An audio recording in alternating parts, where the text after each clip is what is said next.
Five, four, three, two, one.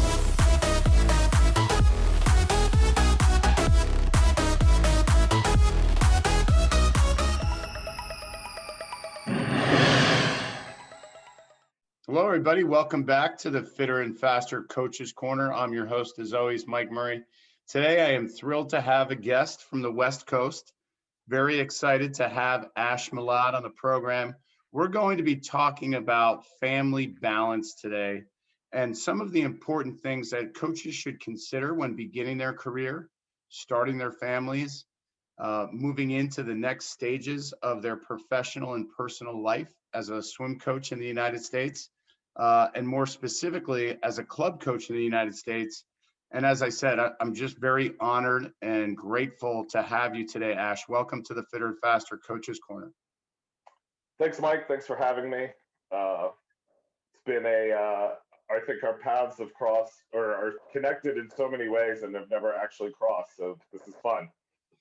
Yeah, I was super excited. You know, I've kind of followed you and I've seen you on deck at a couple meets in our career, and I certainly have appreciated what Bellevue has done as a coach who's been on deck and watched the success of that team.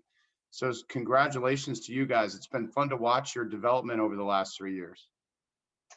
Thank you. It's a big testament to Andrew, our head coach, for putting a staff together and having kind of a vision and creating an environment where everybody can kind of thrive both in and out of the pool. And I think that goes for athletes as well as swimmers and plays a big part in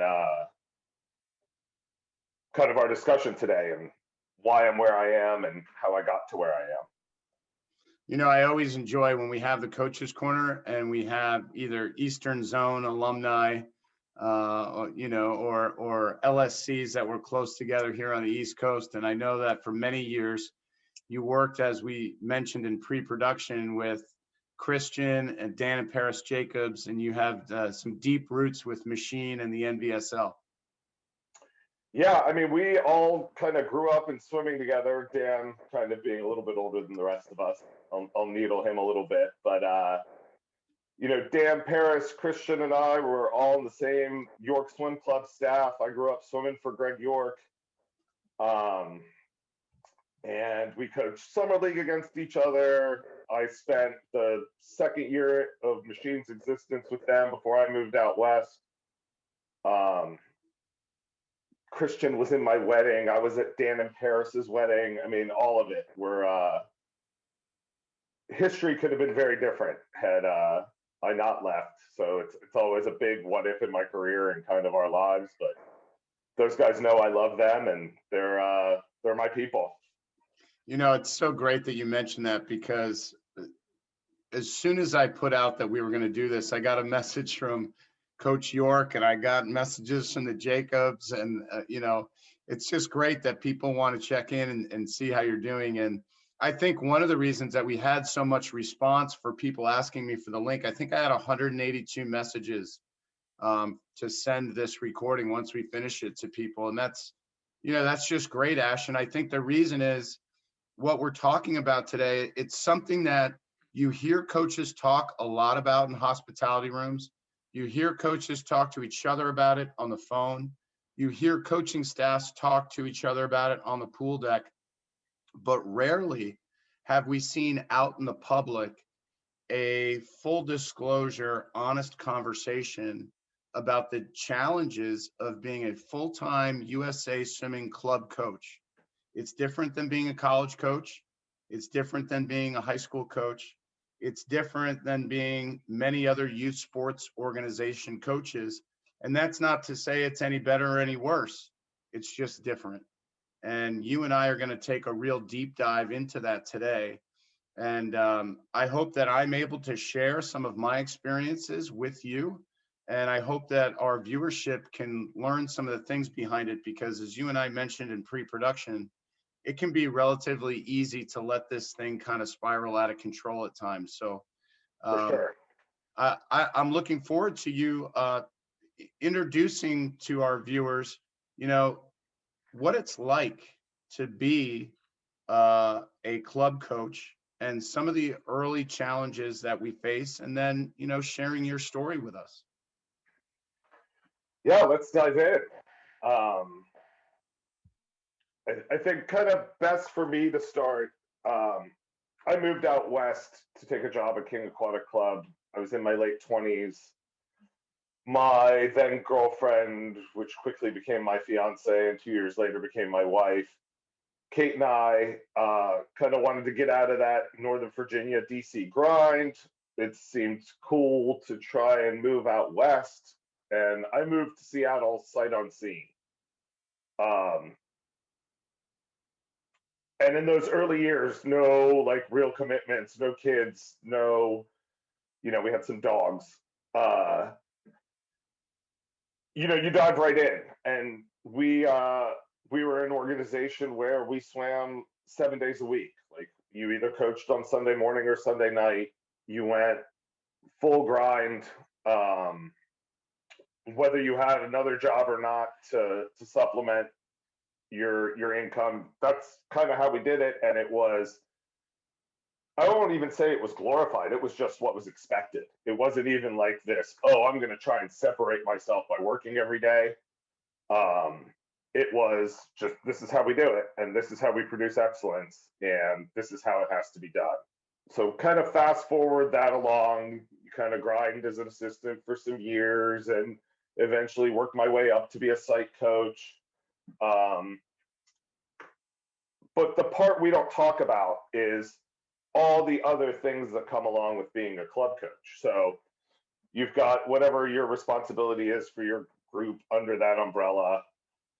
I was also our main point of communication. So any email that ever came into King Aquatic Club, I answered or delineated or scheduled to try out or dealt with the angry parent or whatever it was. And I think the other piece of it, especially when you're working for a coach-owned club, is the business of running a swim club. And not only did we have to make sure that we were extremely successful in the pool, we had a bottom line that we had to pay attention to and make sure that the club was also profitable on top of that. All of what I'm describing there in a 7-day week where you're coaching on deck every day, plus all of those things, is very quickly and very easily a 60, 70 hour a week job. And we haven't even talked about swim meets or traveling yet. That's just the regular grind. Eventually, I spent my last 5.5 years at King as the co-head coach. So we were running, you're running your own site, your own practices, and having this overarching role where you're trying to run a club and you're never where anybody else is. We were a multi-site club. I coached outside during the winter for most of those years. Even my age group coach at the time, we would maybe walk by each other, but we're never on a pool deck at the same time. So you're almost set up for, I won't say for failure, because we were certainly successful, and we were successful maybe despite our structure at times, but you're set up to just grind yourself into the ground and not have success kind of personally out of the pool. That becomes a very difficult thing to do. So during that whole process, my daughters are now 10 and 8. So 2017, that spring, right after our sectional meet, I had kind of decided, looking around, my kids were just about to turn 7 and 4 at the time. I was never going to see them play a sport. I was never going to be there for anything that had to do with any sort of extracurricular activity. And all that burden was going to fall on my wife's shoulders on top of everything else. So from a partnership and a marriage, this now becomes a really difficult thing when she's running her own business, my wife's an executive recruiter, so she does that out of our house now. At the time, she had an office, but post-pandemic, that's all out of here. And I knew I had to make a change. And at the time, that change was going to be for me out of the sport. Like I had just come to that conclusion. I could fade into the fitness world somewhere and just be a personal trainer or work at a CrossFit gym or I looked into some jobs in corporate wellness and that sort of thing. And it was time to step away, at least I thought at the time, from this sort of culture of working a lot makes you better, or working a lot is the only way to do this, or everybody's working that much. So if you're not as the head coach, you're not setting a good example. And I think it's actually the opposite. And I think in all of this and in an attempt to really kind of be in the sport for a long time and or just be healthy physically and mentally, along with all that, I had a big shift in there where I went from, I think at my unhealthiest 260, 265 pounds to, I dipped under 200, kind of figuring it out at one point. And again, all of that started to kind of get my mentality going into this idea that 7 days a week, 60, 70 hours a week, plus travel, plus meets, plus, wasn't the right way to do it. And that's where my man Andrew Wynn comes in. So Andrew and I had been friends for a long time. Just the way you do with other coaches in the LSC. You've been on trips together. You've been on zone trips together. We took a 90-person traveling party to Puerto Vallarta once for a swim meet. What was that one? The NACC meet, the North American Challenge Cup. And that's when Andrew and I really became friends. He was, a young age group coach at Bellevue Club at the time. And we had sort of thought, maybe someday we could work together. I had tried to hire him a couple times. And he came to me and he was like, well, what if I can create a job for you where you come in, you run the dry land, maybe you spend a couple days on deck with our older groups and you don't go to swim meets. Like, okay. And, he kind of planted the seed that summer. Kate and I kind of talked it over, and hence I stayed in the sport, and was able to kind of put my family ahead of my job. I'm the, I get our kids up and get them to school every morning. I'm the lunch packer. I'm the, as much as possible, the carpool dad. I do coach in the afternoon, so, but I pick up from school. I pick up from soccer practice. I get to be at games. If I have to take a Saturday morning off to, make it to softball or soccer or whatever that is, that's all a possibility. And that's not to say, okay, that the only way you can do this is to go out and find this, extremely unique structure. I think there are ways to do it within the sport, and there are ways to structure a coaching staff, and there are ways to support each other that we don't do. And I think we partially don't do those things out of ego, out of a lack of kind of, if I'm not there, fear is the word I'll use. If I'm not there and they do well, somebody else is going to get the credit for it, and I'm going to somehow hurt my career or hurt my athletes. But I think the key to kind of how our success has come at Bellevue Club, both as a staff and as a team, is we trust each other as swim coaches. So we're all interchangeable if we have to be. And we're not, we sit right around 300 swimmers, a little more, a little less, depending on the year, depending on the time of year. And we're an 8-person staff. We're not like some giant, 20-person, everybody's part-time. For the most part, we have a couple part-time coaches and everybody else is full-time. And if you kind of have to, any age group coach can cover for a senior coach and vice versa. If I'm out, anybody's comfortable walking into the weight room with our athletes. That kind of interchangeability and trust of your staff and of each other.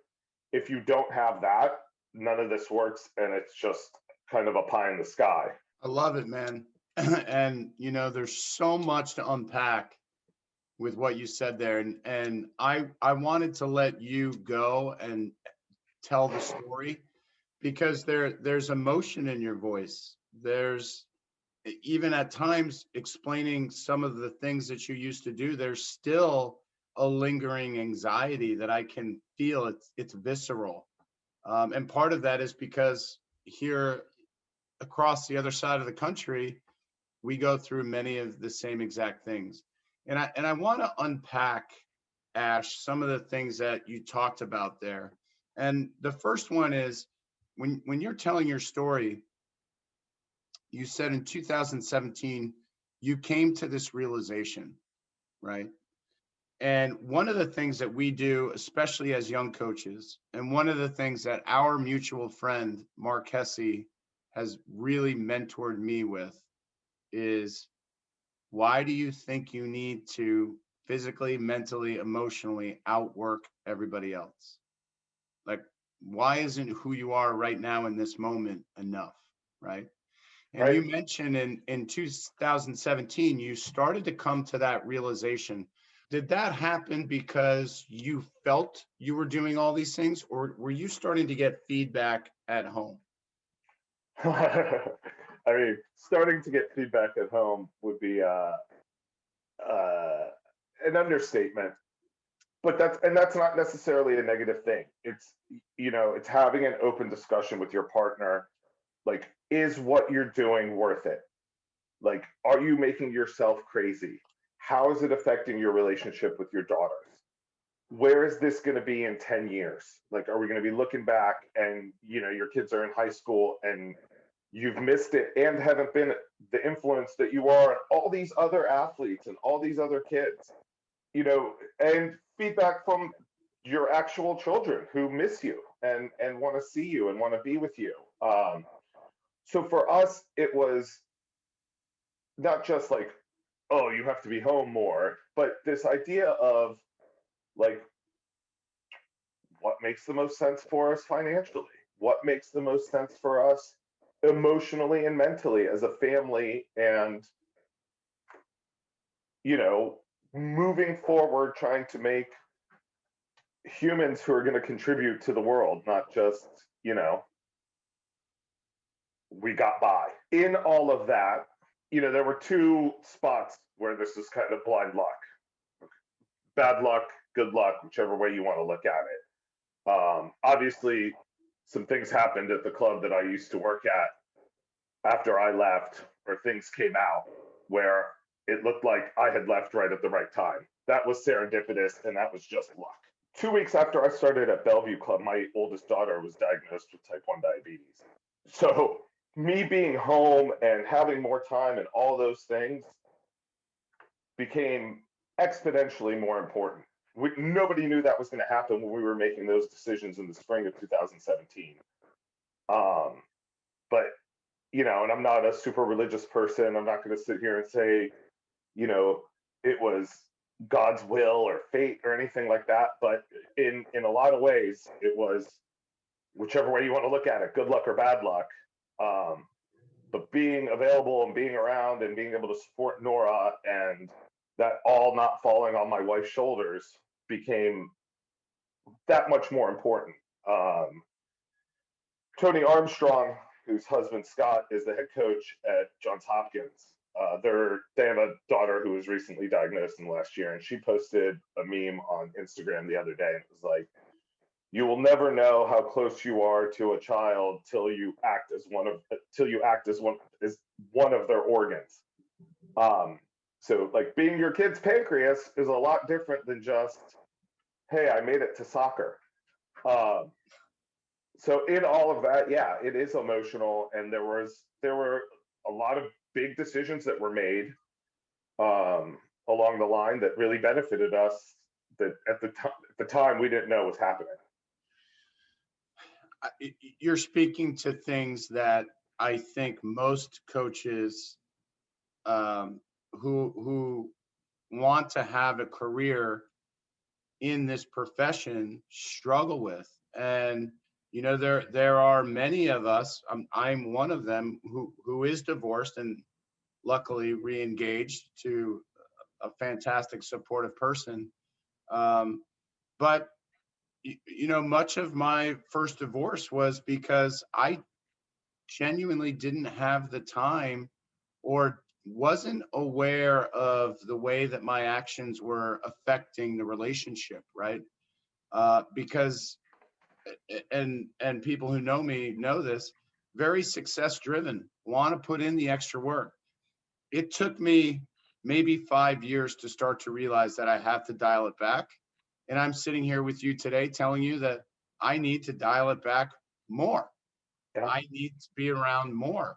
And some of those conversations are really uncomfortable for a lot of coaches, but I'm not at every field trip. I'm not at, I'm never picking up from school, occasionally, you know, and the moments that we have together are great, but I need to do a much better job. Our little kids are the same age as your kids, so a little bit younger. I have a almost 9 and a 7, and this is the age where now they're fully aware and cognizant that dad is gone an awful lot of the time. Yeah. How did you? It's relatively easy to prioritize our kids, right? But it's hard to Right. prioritize our kids when we have to make sure we're meeting all of these other metrics in the family. Do we have enough money? Are we going to be taken care of? Uh, with in our profession, Ash, you know as well as anybody, health insurance. Uh, you know, Another big part of we're lucky at the Bellevue Club. We work for I used to think coach owned was the only way to go. I'll never work for a team that has a parent board. Well, we are, I think the proper term is institution owned. So the Bellevue Club, we are just a department within the Bellevue Club. So we're employees like anyone else. We have health insurance, we have 401ks, we have benefits, things I never had. And again, I didn't know that I was going to have a child with a chronic disease. Again, part of where some of this was just dumb luck for me. But I was also kind of very upfront with Andrew, and we're a pretty young coaching staff. There's a couple of us, there's like 3 of us in our 40s, and everybody else is under 30. And we talk about kind of setting the stage for those guys who are just now getting married and having their families and that sort of thing, and wanting people to be able to do that and support them. And it's a very different mentality from most clubs. And I won't kind of harp on where I was before, but it's my example. So that's why I say it that way. Not that it was all negative. I had a great experience in a lot of ways and wouldn't be where I am without that experience, obviously. But when Ken Spencer and I started having kids, it was like, that's sort of this thing in the way. You guys figure that out and get back to doing what you're doing as soon as you possibly can get back to doing what you're doing the way you've always been doing it. It wasn't, you've now had a child. Let's figure out how we can make sure that you're supported and you have time. And, if you need to take a Saturday morning, how are we going to make sure that we have the infrastructure to do that? It's not just, a willingness. It's making sure that you have a staff that's prepared to step in for each other and buys into that idea that it's not, I'm doing this because Ash has decided he wants to have a family. It's, I'm going to do this because when I need it, somebody else is going to have my back. And that's a very different way to approach a swim coaching staff as opposed to not only are we all going to try to outgrind each other, we're going to be competitive with each other. And Andrew's done a really nice job of giving everybody credit for everything that's happened. And he does a nice job of bringing age group coaches up to coach with the national and performance kids at times. So, one, they still have a hand in those kids' development because they're the ones who develop them. As someone who kind of was an age group coach at the beginning, you would kind of get these kids to 12, 13, 14, whatever, and pass them on to a senior coach. And then it was like, that's it. You've done your job. Don't ever talk to them again. But being able to kind of stay involved with them and being able to, again, at any point, step in for each other and it be seamless, not just for us, but more importantly, for the athletes. If Andrew takes the day off, Andrew's getting his second shot today. I'm covering his practice tomorrow. Those kids aren't going to be like, oh man, it's Ash. This sucks. We don't have our coach here. They know somebody competent and capable and who's been with them and knows them is going to step in and do that for them. Yeah, that synergy is so nice. And you touched on some things there too that I want to unpack because it's so important. So, here I am, the head coach and the CEO. I have a staff. I have a couple full-time staff members. I'm constantly thinking to myself, okay, where are we financially right now? What does the revenue look like? Am I going to be able to continue to take care of these guys through the pandemic? What does that look like? Am I going to have enough money to continue to do this USA Swimming health insurance for them? And so that takes over one side of your brain. And then the other side of your brain is like, you got to stop and prioritize, right? And you have to balance those two things. You can take care of both families, but the one at home is the critical piece. And I think it's hard for coaches, especially when you're building teams, when you're building teams from the ground up. And I talked to Paris about this, and it's really hard. Paris is having kids and, really getting machine going at the same time. Oh, yeah. And had to remind herself, the priority right now is for me to be home with the kids. And in true Paris fashion, she figures out how to balance something and then just excels right through it. But it's a process for a lot of people. And not an easy one. And you kind of like being able to step back and like, okay, let's take the top off the house and kind of watch what's happening. Like, how is this working? Who is like, are we spending enough time with them? Are we there? And I grew up, and this is not to criticize my own parents in any way, shape, or form, who are very excited to watch this at some point. But, my parents were immigrants. They came to the US, and what they knew how to do was put their nose down and work. And all to my sister and I's benefit. But as a kid, I spent, afternoons at the neighbor's house, or as I got older, I was like the classic latchkey kid. And in a lot of ways, that sort of accelerated my development as a person. Like, I had to mature a little bit earlier. I had to be responsible for myself. I knew how to make myself a meal when I was, 11. But like, I would trade any and all of that for more time with either of my parents during that time. I didn't know it then. They didn't know it then.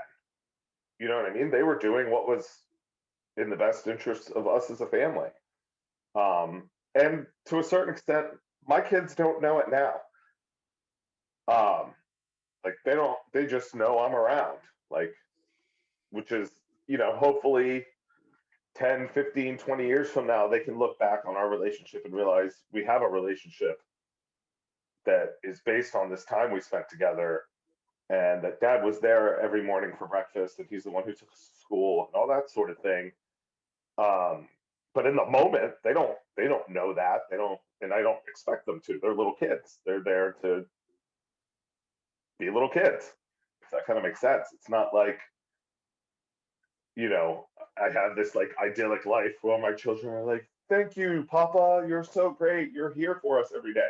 You're in the grind and you're in what's happening all day long. And it's really easy to get caught up in, like, can we just get through the day? Without kind of, again, taking the roof off the house and looking down and going, okay, but what's actually going on here?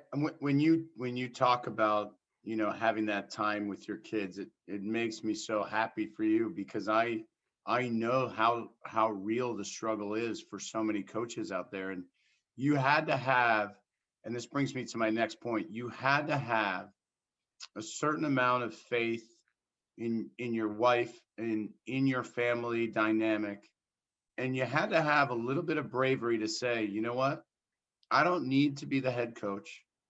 I can slip into this other role that's still going to be fulfilling for me in as many ways as I need to be. But I'm putting the focus on my children. Talk to me about, the certain level of courage that it takes to be able to do that. Because sitting here with you today and everything you talk about, I'm like, I want that. But there might be some coaches out there who aren't sure how to start that process. So what did it take for you to get the courage to do that? Um, I think for one, you got to realize that if you do try something, if you do make a change, and this maybe better than anyone else, you can always go back. Like there's no, the door is not going to close on the sport for you if you change your role for 5, 6 years to raise your kids, or 10 years. It's not like there aren't plenty of coaches out there who don't become head coaches till later in life. Anyway, so that realization for one, and the idea that what it didn't take bravery to realize, or courage, or a risk, was that this time is fleeting. Like, it's here now, and it's not going to be here. So, that conclusion was pretty easy to come to. I got lucky in a lot of ways because I ended up in a job where I can still have influence on a lot of athletes. And I got kind of put in a spot where instead of having a group of 15, 20 more elite swimmers, and that's who I coach on a daily basis, I'm the only one of our staff who spends time with 100+ athletes now. I run the dry land for our 11-year-old. I run the dry land for our college postgrads who are training for trials, and everything in between. So on a weekly basis, we're in a tent outside on the tennis courts right now. That's our weight room, has been the whole pandemic. It's a giant circus tent that we rented.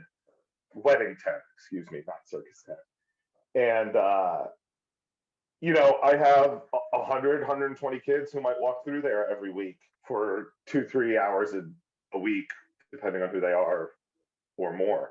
So still being able to have that big of an effect on everybody, knowing that the time with my kids was fleeting, really made those decisions pretty easy, in the sense of, like, once you kind of make the big decision, like, I'm going to step back. But in a lot of ways, there was, I was receiving some criticism at the time for, Ash took the afternoon off of the February Classic and wasn't at the 14 and under session of the meet. It's like, well, yeah, my wife was out of town. I had to get a babysitter for the morning session to watch my kids, and I missed the afternoon. You know what I mean? So when you start to get put under the microscope like that, it's like, seriously? Like, do you know what you're actually saying? So again, it kind of just made it like, am I really doing this for anything other than my own self-fulfillment and my own ego? Because I want to say I'm the head coach and I'm in charge of this, and we're producing a bunch of trial qualifiers, or 2/3 of my group has summer junior cuts. It's like, okay, who cares in the end? Like, good for you. What's it getting you? That mentality right there is the one that I think coaches struggle with the most. And, you just have good foresight, because, it's a great segue. because we talk about parent pressure, and I know that most of my parents will watch this because they watch most of the Coach's Corner.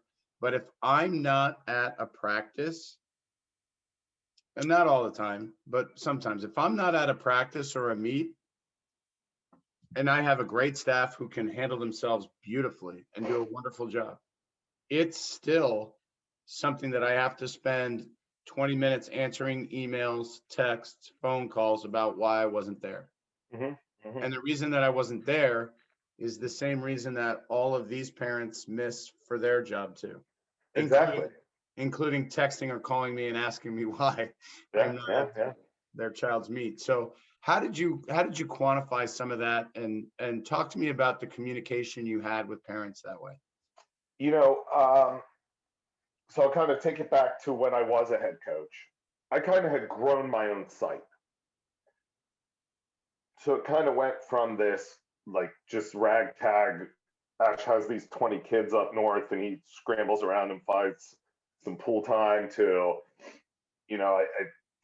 Tommy Cunningham had come on with me and was now coaching my younger kids. And we had built this thing into like 120 person site just on our own. But a lot of those kids that I was coaching kind of came up with me the whole way through. Like the kids that I was coaching at the end, I had had since they were 10. So those parents had kind of watched me grow up as a person, as a coach and with their kids. So they were the first ones who were kind of there for me as a new dad in the kind of support standpoint. Like I had a mom who would like come drop off her carpool to me to drive to practice so she could watch my daughter for an hour before my wife came home. Like people were pitching in ways like that I would never have imagined. So my parent group was pretty supportive at the time. But as that sort of evolves, obviously, like that's a idyllic kind of unicorns and rainbows scenario. For me, it was always like, hey guys, I'm going to be out Saturday. This is why I'm going to be out Saturday. And, here's what we're going to be doing on Saturday. Here's who's going to be covering. It's going to be the exact same thing you've always had outside of my big loud voice for the day. So I did as best I could to kind of try and prepare those people. The thing that we really harp on now is trying to make sure that the athlete's experience is the same no matter who's on the deck. So they don't feel like there's any kind of change in the service, if you will, for lack of a better word. Not that all we are is a service.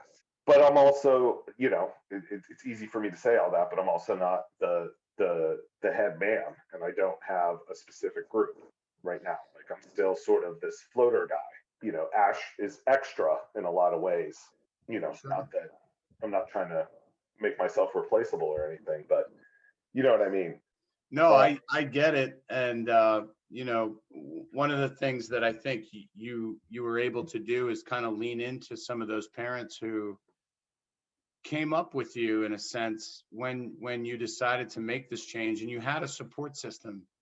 And that can be particularly helpful, and having you mentioned it a couple times, how you're going to cover Andrew's practice tomorrow. And that won't be this big change for the kids, and the parents understand it. It takes a lot to get to that level. For sure. And it's great that you have that. And I think, here we're moving towards that, especially with bringing Dan on, as you met earlier. He's an alum of the program. He's going to fit in really, really well. But, it takes time to answer parent emails and text messages. And how did you set up some of the boundaries with your parents at some of the places you've been so that you can help balance at home? We have a rule in this house that as soon as I get home, I can plug my phone into the charger, but I'm not touching it again until the morning. Oof, And impressive. and I violate it more often than not, because I feel the immediacy of the moment, right? And Nikki will remind me, like, you don't need to answer that right now. Like, there is no reason in the world at 10:30 at night you need to answer this. Not only that, coaches, like let's hammer this point home.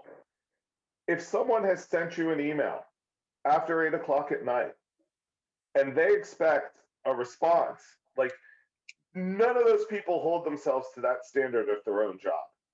Like let's like think about that for a sec. Like if somebody in another job gets an email that late at night, and again, I know there are doctors and lawyers and people out there that are way more important than us, but unless it's 100% time sensitive that it happened in the next 12 hours, like wait and do it till you're done either coaching in the morning or your kids are out the door. It's not like none of it is urgent unless again it's like a pool went down and we have to get some information out. Like there are times when that's a real thing, but this idea that, and I had it, like I was the king of, I'm going to provide this service to our members where if they send an email, I'm going to respond immediately. And if somebody wants to try out, they're going to get a response within 5 minutes. Like nobody actually expects that. Nobody actually expects that. And you're not separating yourself from anybody else. You're just being over the top because, again, in the back of your mind, you think it makes you look better. And in a lot of ways, if somebody really sits back and thinks about it, it's also, you're now training that parent to think, this is totally cool. Like, if I need something at 10 o'clock at night, I can just text Mike and he's going to respond to me. And that is a boundary that 100% should exist for all of us. Like, if they happen to have your cell phone number, which obviously it's unrealistic to think I'm never going to text with a parent, but there's a limit to it, and there's a limit to the time, and people like you just need to lay the rules out and make it that way, and make it that way for everybody, not just for you. That should be the way it goes for everybody on your staff, not just you. And you all have to buy into that idea and support each other in that idea. You can't have the one rogue coach who's going to be the email answerer at 10 o'clock at night. That person has to realize that this behavior has ramifications. And if people think that they can have that kind of access to you, they think they can have that kind of access to all of us. And it sets off this chain of events. Whereas if I've got a written communication policy, if it's an emergency, we will email you, or whatever system people use, whether it's Team Unify or Team Snap or whatever that is. Like, this is our information, this is our emergency system. Otherwise, if you have something you want to ask a coach, it should be between, and honestly, like, let's really come down to it, it should be between 9 a.m. and when you leave for afternoon practice.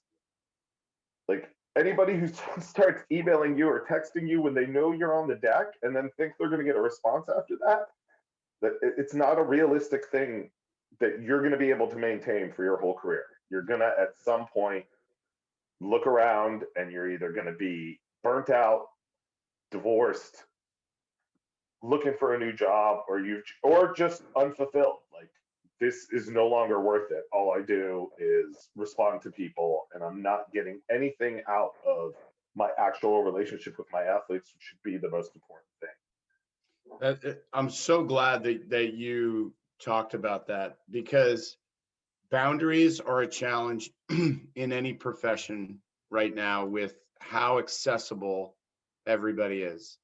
And it's not necessarily just texting or calling or emailing. Right now, there's the social media platform. It's this whole new dynamic where people can get a hold of you. And it is so important to remove yourself from that and understand that there will be times where you need to act quickly. But for most of the time, and you made this point really clear, most parents wouldn't hold themselves to the same standard that they're holding you in certain moments. And it can be your best parent at time. It can be the person that never gives you any issue, but feels as though like they're able to connect in that way. And having conversations, I think, with the club as a whole and with parents as a whole and with your staff as a whole, you can help create a dynamic that's going to be much more healthy. Because what happens when you read that text at 10, and maybe it's the only time you've had with your wife all week, and now you're not thinking about whatever meaningful conversation you may have been having. Because sometimes I'll get the Mike, I'm talking to you right now. Put your phone down. It's so easy. Now, even after responding, you're still thinking about, like, did I say the right thing? Or if you don't respond, Right. just that you've read it, it's now in your head, and now you're stewing on it, and now it's distracted you from what's in front of you or the immediacy. And I'm far from perfect. Being like detaching myself from my phone is a challenge for all of us. And then, you can go down the path of what kind of example are we setting for our kids electronically and all that sort of thing. And like, that's kind of the next frontier for me. It's like, just get away from it. Put it down. And even just from an entertainment standpoint, outside of actually communicating with parents and swim coaches and all that sort of thing. Yeah, it's amazing, man, because, as a head coach and as coaches, now there's this whole other responsibility, and it exists whether or not people think it does or not. And that's the marketing aspect, and the social media piece is the biggest part of that. Mm-hmm. And we're pouring ourselves into that. And that's time where I feel like, man, if I didn't have to do this, and it's great because I can see the analytic, and I'm a numbers guy with this stuff. I see the analytics on how it's bringing people to our organization, to our business. And so you're like, now I'm locked to that, right? Right. And once you establish that sort of, we produce this kind of Instagram content every day, if it's gone for 2 or 3 days, it's like, what's wrong? What's going on? What's happening? Yes. And again, we're a little bit lucky that we have some infrastructure behind us, and we have a marketing department at the Bellevue Club who does assist, who helps. We have staff who does it. We have, every single coach on the staff. Back to how do we support each other? Every single coach on the staff has access to the Bellevue Club Instagram. And that's a collaborative effort. It's not just one person. And again, I think as head coaches, a lot of times, instead of having that big picture view, we want to check boxes. We want to get things done. And sometimes doing the thing that's right in front of you that makes it feel like I've accomplished something for the day, instead of having a big picture perspective on my team, I'm going to mail out a bunch of flyers, or like, somebody else can do that for you. Sure. You have other members of your staff. Use them, and to help you do all of it, to help you build the business, to help you schedule pool time. Like, make it a collaborative effort. We're all in this together, and you're helping your staff someday become a head coach by teaching them all these other responsibilities outside of, oh wait, I didn't realize that not only did you coach your own group and do all the communication and schedule tryouts, you also ran around and found pool time at places and signed contracts and met with the university so you could make sure you still had, like, there's all these other things that kind of fall in your lap that you never, ever, ever think about when you're that age group coach who's got all the energy in the world and you want to be the Pied Piper. And then all of a sudden it's like, oh, I'm in charge of all these things? Where did this come from? So yeah, I don't know. I just kind of went off on a tangent there, but it's partially like, other people can do things with you and for you, and you don't need to like get caught up in the minutia of your job. So important, right? And I think a lot of coaches in USA Swimming, a lot of club coaches will say, the perfect job for me is the one where I just coach swimming. I get it. Those are very few and far between. And maybe you could create. It doesn't exist. It's not a thing. Right. Like, sure, it sounds awesome, and everybody, and but there's a caveat to all of that. There's like, oh, if I was a college coach, I wouldn't have to worry about this, this, and this, and this, and I wouldn't have to worry about parents. Well, okay, but you have to worry about recruiting and where your swimmer's going to come from, and what are they doing at night, and what are they doing the other 22 hours of the day, and like, how many full pay kids does the administration need? How many scholarships do you have? What kind of money's left over? What's your budget? I mean, all of it. yeah. And then, the joke was always, I'd like to coach at an orphanage because there's no parents, or at a boarding school. But again, all of that's going to come with it all comes with other responsibilities. And you need your parents. Your parents are your best ally, man. Mhm. Man, I got some great parents. Like, if I didn't have 4 or 5 particular parents, we would not exist. Mhm. We would not exist. I had people doing cold calls in the pandemic. We're swimming out of the lake. We're swimming out of rec centers that we never used. We're swimming out of pools we didn't even know existed. Yeah. And without these folks, like, it never, ever would have happened. And I think that's another thing, with balance, your parents are your best customers, man. But educating your parents is your job as well. Like, if we want to start to talk about what's under the umbrella, we used to do like new parent 101, and like that might have been the most important thing I did every year in terms of setting the stage for expectations going forward, and setting all those boundaries that we just talked about, and making people understand that, like, this is youth sports. We do need you to volunteer. And you may think you have no skills that are important to us, but maybe you do. Maybe you're a graphic designer and you can help take something else off of somebody else. Whatever that is, like, set your parents up to help you and to make you successful, as opposed to being adversarial or being the enemy. Like, if a parent asks you a question, it doesn't necessarily mean they're questioning you, but it is an opportunity to kind of educate them on whatever the subject is at the time, so they kind of understand and have that big picture, and they're not constantly asking you the same thing again, and get them to get your message out. We've talked a lot about, some of the decision-making processes behind paring things back as a coach. Now I want to ask you a question about how you include your family into Bellevue Club Swim Team. What do you do from your coach's position that brings your family into what you've been doing? When I was talking to my wife about kind of this kind of that we were going to have this discussion, she was like, the other way this works is if your kids are super into swimming and you have a spouse who's involved with the team, we're all thinking Dana Paris in the back of our heads, that like they built this team together. It's like, this is who we were and this is who we've always been. And my wife and I both grew up in Northern Virginia in the NVSL. We met working for a pool company. She was managing a pool. I worked for the pool company who, hired lifeguards and whatnot.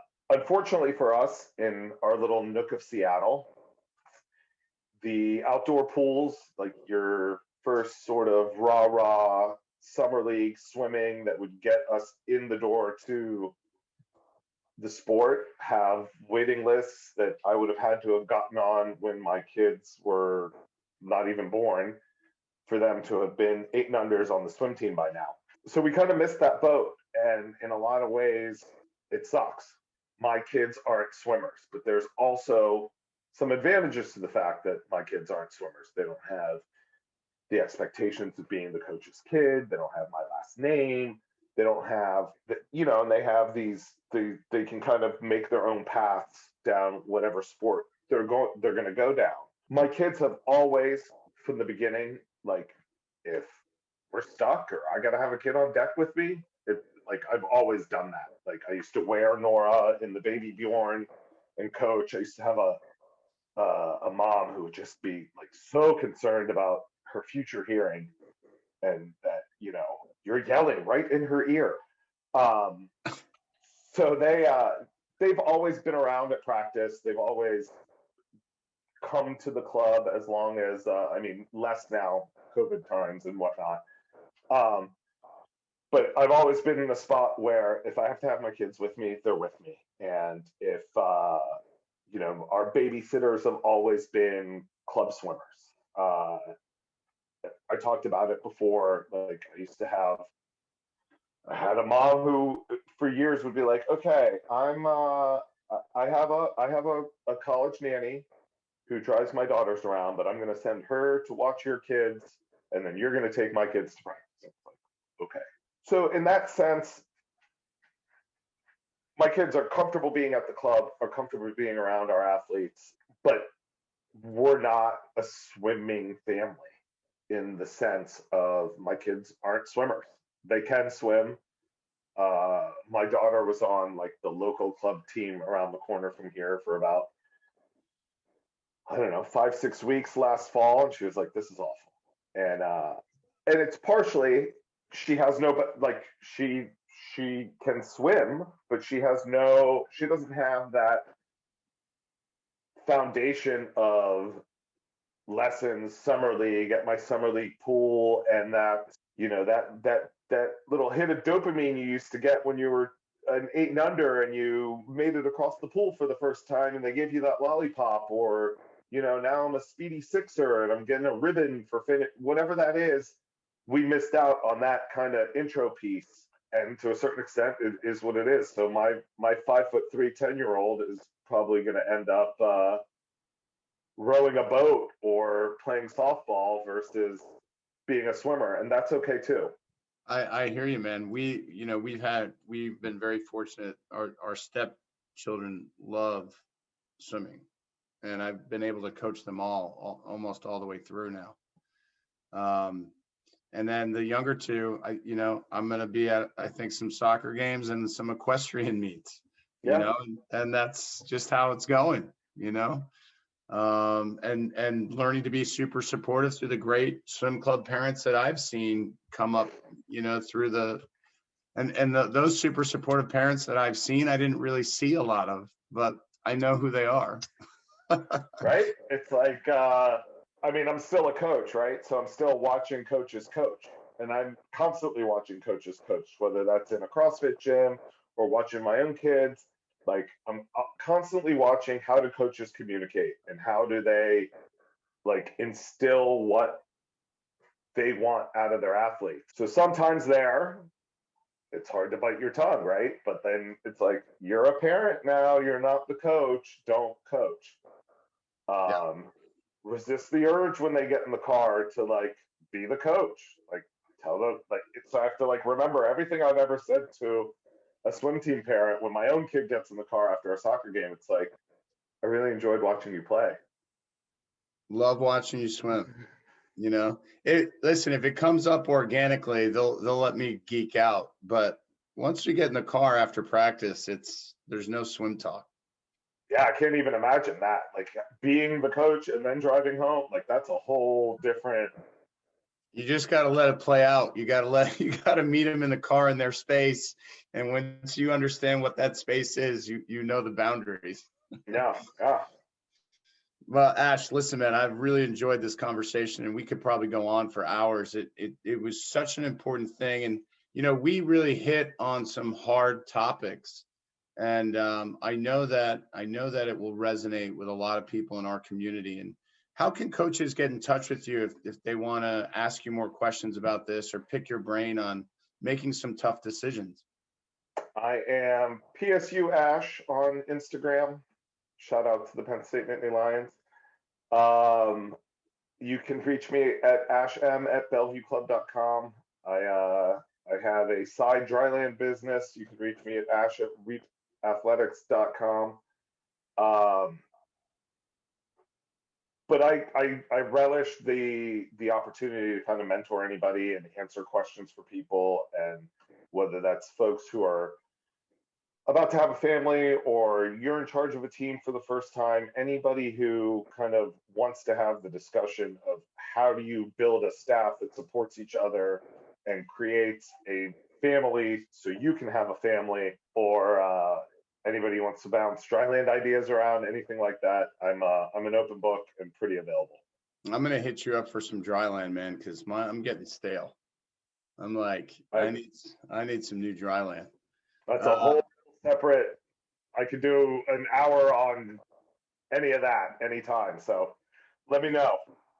Awesome. Quick fire questions. You ready? Yeah. All right. Does it take a sub 21-second performance in Tokyo to win the gold medal in the men's 50 free? Yes. All right. A lot of people are going with that. Okay. Will Katie Ledecky break 8 minutes in the 800 free? No. What is the future of NCAA swimming and diving? Positive, negative, unsure? Whew. I think it's going to be tough on the men's side. I think unsure in the sense of I hope financially we can survive. Has the shift officially begun from West Coast traditional women's powers to now East Coast? I mean, as amazing as Todd DeSorbo is doing, and I think the academic excellence along with the athletic excellence that exists in the Pac-12 will be hard to just erase. That's just because you live in Pac-12 country. I'm a Big Ten guy through and through, though. So. Okay. And you know, grew up an ACC and Big East basketball fan. So, how about filling the job opening at Texas? That's going to be unbelievable. It's such huge shoes to fill, too. You know, you almost want to be the guy after the guy, if that makes sense. I will say, I think it's going to be a up and coming assistant, not a established head coach. Yeah, I think you might be onto something there. I think it'll also be, you know, whoever Eddie gives his blessing for. For sure. But excited to see. Ash, Milad, awesome episode of Coach's Corner. I can't wait till we can actually see each other in person again and say what's up. And I can watch your swimmers continue to do very, very well. And they're lucky to have you as a head coach. And certainly your family is. I'm just the performance coach. I'm not the head coach. Yes. I'm just a helper. Who drives performance. And certainly your family is so blessed to have you around more. And a lot of coaches will learn from this. So really appreciate it. All of our viewers, we will have this up on our website and up on our YouTube channel. We'll also share it across all of our social platforms, including Facebook, Instagram, and as I mentioned, on our YouTube channel and my personal Facebook and Instagram. Ash, thank you so much. Really look forward to seeing where you go in the future and what happens with you and the team up there. Thanks, man. I enjoyed it.